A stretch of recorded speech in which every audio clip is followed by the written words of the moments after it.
Chris Paul and Devin Booker have led the Phoenix Suns into the Western Conference Finals.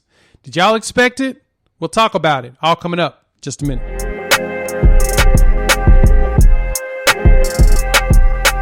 What's good, everybody? It's your boy Jay here with Unfair Sports, where we take a pensive approach to the sports conversation. And in this video, we're going to talk about the Phoenix Suns moving on into the Western Conference Finals and CP3 coming for the MVP. All right, so Jay, sticking with the Western Conference playoffs, we had, one series continues and one series ended last night, Sunday night, with the Phoenix Suns completing the sweep of the Denver Nuggets in a 125-118 victory in Denver, ending that series. You had 37 points on 14 of 19 shooting from Chris Paul. You had 34 points and 11 rebounds from Devin Booker in order to complete the sweep, game that was not without its controversy. We'll get to that in a second. But so with the Phoenix Suns, Jay, let's look at their history over the last year. 8-0 in the bubble, number 2 seed in the West, take out LeBron and AD, sweep the MVP and the Nuggets. How far can this Suns team really go? This team can win a championship. And I am beyond floored at how well Chris Paul. Now, so this is the thing. Chris Paul has proven that he can go places and win games and win where we don't think he could win. Hell, he's in Oklahoma City last year, and that team was supposed to be a lottery team that no one's over-under had them going into the playoffs. They took them to the playoffs, and they went to Game 7 on a last-minute shot is the only reason why. A block by James Harden that we've never would have said we'd have expected. If he didn't block that shot, the Houston Rockets might have gotten eliminated in the first round. And so because of that, we got to give Chris Paul his flowers. Now, as we talk about giving flowers, I got to say this real quick. Okay. Pull this down real quick. I would like everyone to stop and breathe and think before you speak. Chris Paul is not the best point guard in NBA history. Chris Paul is top 5 in history. Chris Paul is not better than Magic Johnson, nor is he better than Isaiah Thomas. Zeke, the original. I don't know why people feel like they need to say this. I don't understand why people must slander Zeke, even though people did not like Zeke. Mm-hmm. We talked about this earlier in the show. Zeke had a effed up ankle to where he could barely put weight on it, still dropped 25 in the NBA Finals. Zeke was the leader of that Bad Boys Pistons team and won 2 championships back-to-back. His team going back-to-back was one of 3 teams in NBA history to go back-to-back at the time. The Celtics with Bill Russell and then the Lakers with Magic. They're the only ones that had, at that time had gone back-to-back. This was before Jordan goes back-to-back and before the Lakers did it again. And the Heat. He did that. We've got to stop trying to say that Chris Paul's better than this man. Chris Paul's fantastic. I told you, top 3. He's my number 3. I think I put him above Stockton. I put Stockton behind him, and then I put number 5, Steph. But he is not better than Zeke. So I just kind of want to throw that out there, that people are actually saying this. Okay, so let me digress for a second. You would put Chris Paul ahead of Steph Curry? As a point guard, yes. No, you say as a point guard. What do you mean? Greatest point guard. In the purest sense of being a point guard? Greatest point guard to play the game, yes. I think Steph is the greatest shooter to play the game. I don't see Steph as a full-fledged point guard, though. See, I want to fight you on that, but the thing about Steph Curry is he doesn't run that offense. If he ran the offense, he could very well retire as the greatest point guard ever. That's an argument. He's like de facto point guard, like point guard in name. He's a point guard in position, basically, only because of your height. But he's still great. I still put him ahead of Chris Paul in my own rankings. Because I thought about this last night. I had to think about this because you're seeing an all-time performance. Oh my God! In that game from Chris Paul, who's like 44 years old. And it's funny because of course, StatMuse put some more good stuff out there about this. Chris Paul went vegan. Yes. So Chris Paul was averaging career lows in 2018-19. His season before bubble, 15 points per game, 17 points in the playoffs, and he wasn't very good in the splits. He went vegan, averaging 17, 49, 38, 92%. Close to a 50-40-90, 18 in the playoffs, 50, 39, 90 in the playoffs. He led Oklahoma City to the playoffs, and he's leading the Suns right now to the Western Conference Finals. Now, that's the other thing that people understand. I did a video and talked about this last week during my solo. on Chris Paul coming for that MVP chain, which he was snatching from Jokic. Which you got to talk about Jokic and the way he quit on his team a little bit in just a minute. But Chris Paul, you can tell he took that personally. Mm-hmm. And I'll make sure to link it in this video, the video version of this, to me talking about that. But he took it personally. You can tell. And so he went out there and showed out in this series. This series is when he showed out. But they're a balanced team. Devin Booker is what won them the Lakers series because Chris Paul had a bum shoulder. And then, of course, injuries helps out a lot too. But, you know, I'm glad you bring that up because their starting – I was thinking about this. You're right. Their starting five has everything. You have a guy in the middle who's competent, who can get you buckets, and who can rebound the ball. You have Devin Booker, a quintessential shooting guard. You have a great point guard in Chris Paul. Who can also play point, played point most of his career because he had to. Yep. And you have Mikal Bridges, who's very athletic. And then you have a guy, Jamison Crowder, who he's a 3-and-D guy, so he doesn't play like a traditional 4, I guess, but he's so tough and so physical. He's like P.J. Tucker. As a matter of fact, if I had a choice of any two NBA players to fight, it would be I'd want to see Jay Crowder and P.J. Tucker. I would pay $75 pay-per-view to watch those two fight because that's what kind of player he is. I made a joke on Twitter about this, and it actually went a little viral. People actually really thought it was good. Yep. Said Jay Crowder is that one kid that's in the neighborhood that comes and plays, but nobody knows where he lives. He just be around. Right. He does look like somebody else said, I think it was Joe Anderson had said this. He had said that Jay Crowder plays the way he looks.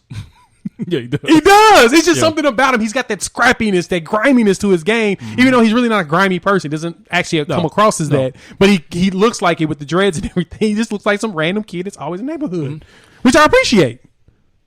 Going back a second. How far? Because I want to talk about this too. How far the Suns can really go? I agree with you. I think they can go to the finals. I think they can win the finals. I don't think that they will, but I think that they can because you look at it this way. All right, you look at the landscape. You're the Suns. You say, are we playing better than who's left?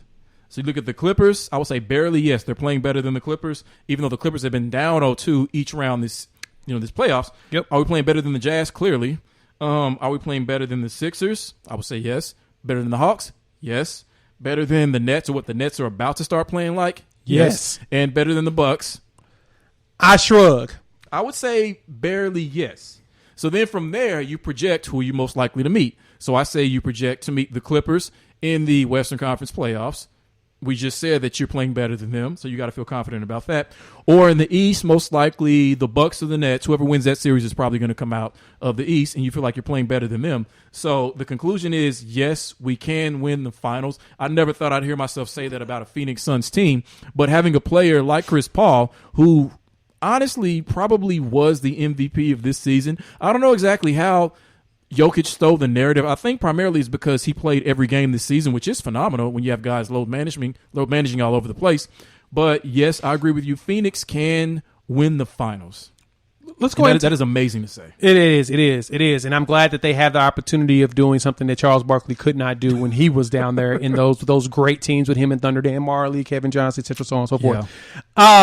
Back to you, Ernie. Done. Let's talk about the MVP and the way he quit on his team. So, twofold. One, Jokic deserved that MVP, period. This is the narrative that he stole. And I mentioned this on that same video about Chris Paul going into it. Right. On the pod. Jokic was shooting at 56 from the field, 38 from 3, 86 from the line, while averaging 26, 10, and 8, almost 9. The dude almost averaged a triple-double while shooting at splits that I don't think we've ever seen from a big man.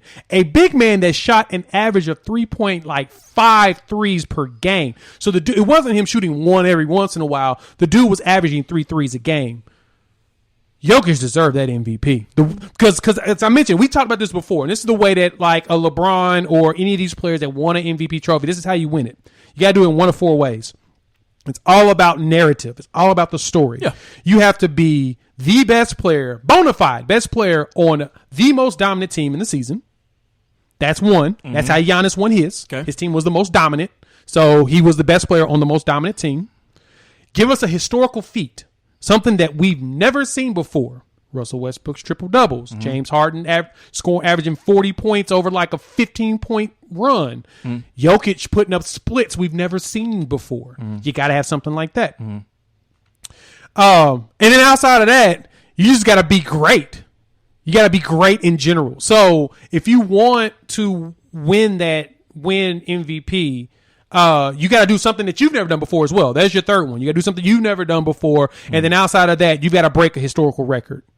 So that's where your Westbrook triple-double piece comes in for the most part. But historical feat, so you got to either be the best player on the most dominant team, historical feat, do something you've never done before that just supplants what you've ever done before, or you got to break some sort of a record. Chris Paul has never done that for anything. If Chris Paul had averaged 20 assists this season, he'd been MVP. That would have been it, because that's the record. Historical feat. Taking the Phoenix Suns to a number 2 seed in the West, that's not historical enough. I mean, Charles Barkley's done that before. What are you talking like 30 years ago. And it's happened before. I think the Suns were 1 seed with Steve Nash. Wait, but what were they? But they lost to the Lakers the season before that. I mean, those teams were always good with D'Antoni, Amari, and Steve Nash. Those teams were always good. This team couldn't get to the playoffs last season, so you go from no playoffs to a number 2 seed, and you really only add one person. That's not historical? No. It's not. That's not something I could give them on that. Unfortunately, it's one of those you can't give to them. I mean, they've had some, like I said, they've had some seasons. I mean, they finished in a few occasions at number 2 or 1. Rarely do we get the opportunity to see this. Well, I'll say rarely, but I'll say not often, to see the guy who won the MVP versus the guy who did win the MVP and the guy who deserved to win the MVP. Essentially swept the guy who did win the MVP. I think that's narrative enough in hindsight that the voters know they got it wrong and that it should have been Chris Paul. So what you're saying to me is that Hakeem Olajuwon should have won MVP whenever David Robinson won it the year after him. I have to look at his stats. Numbers wise, possibly. David Robinson had way better numbers. That's a tough spot because David Robinson was my favorite center growing up. David Robinson had way better numbers in both years. That even though the year that Olajuwon won the MVP and Defensive Player of the Year. But my point, Olajuwon came back, took it personally as well. Yeah, knocked the Spurs out, and that was the year they won a championship as a lowly 6th seed. So they really went head to head. Two great centers. Oh yes. I mean, what I'm saying here is Jokic deserves it. But let's talk about Jokic and him quitting on his team. How did you get yourself ejected? Out of frustration. He didn't quit on his team. That was a quitter move. That was 100% quitter move. Did you hear his explanation? Do you hear his explanation for it? What did he say? He said that essentially he was trying to do something to turn the momentum of the game, to spark the team. We've seen this before. Now, he knew it was an aggressive move. He knew it would piss the Suns off, but that's what he wanted, to get that energy and that grit back into his team. Hell, you're facing elimination on your own home court. That's what he was trying to do. The problem is he didn't realize how long his arms were. Or how big heavy his hands is. Physically, and I was going to add this to what you said earlier, doing all the things you said he did while having no athleticism whatsoever. So therefore, when you try to actually swipe at the ball aggressively and you end up hitting somebody in the nose, that just means that you have no athleticism whatsoever. Coordination, yeah. Now, it's questionable as to whether or not he should have been ejected anyway. Yeah, I agree with that. That's the one thing for me that bothered me, is that they actually ejected the man. That didn't feel like an ejectable offense. Yeah. But it definitely was a flagrant one, and this is the reason why I said that. A lot of people, especially like when him and Devin Booker got in each other's face and everything, everybody's like, oh, yeah, Devin Booker, man, blah, blah, blah, blah. Hey, man, I don't know if y'all understand what it's like in these other countries, the way that they live, especially. There was a story that I guess Jokic had mentioned about what his brothers did to him as a kid. His brothers held him down and threw knives at his head because he did something to them. Oh. Name me somewhere where folks be doing stuff like that. Name me also countries that are used to bombs blowing up around them because their country's always in a civil war. The ghettos in other countries ain't the same as the hoods here. In some places it can be bad here, but in other countries they can be just as bad too. Don't think it's just all roses and stuff. Like, those people don't scrap it out to try to survive. So in other words, that whole thing was not going to go the way Devin Booker thought it was going to go. Exactly. I think his dad is like 6'10" as well, and his brothers are also in that range. Like, his brothers are huge. I don't think I want it with somebody like that. It's no different than like Steven Adams whenever people talk noise to him. Oh, no. And like, what did he say to Jonas Valanciunas one time? He was talking noise and trying to get him riled up, and Steven Adams looked at him and said, "You eat steak with a fork and knife. ice steak with my hands. That you said nothing to him for the rest of the game. Period. You have to understand. Hell, LeBron said that dude's probably the strongest person he's ever met. Oh, he is.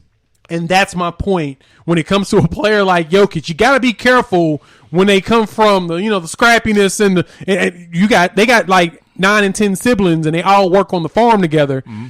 That country strong ain't only in America. So just don't get it twisted. Some of them people had to fight to get a plate in their own house because siblings would snatch their cornbread. It ain't something that you want to play with. So not saying that Devin Booker couldn't hold his own. Devin Booker's also a little bit shorter than Jokic. Jokic is a big dude, and that swipe that he did, and this is kind of the thing I defended the league giving him a flagrant at least for it.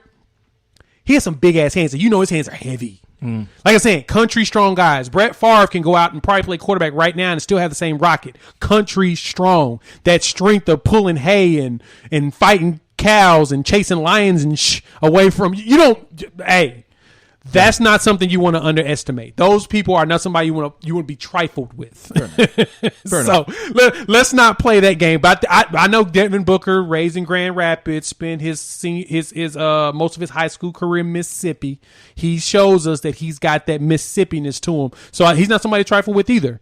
But I don't know. I don't know if I want to run up on Jokic, in which I think Devin Booker knew that too. He just wanted to make sure he defended his teammates, which I appreciate. Yeah, that's all that was. Yeah, all right, and I appreciate that.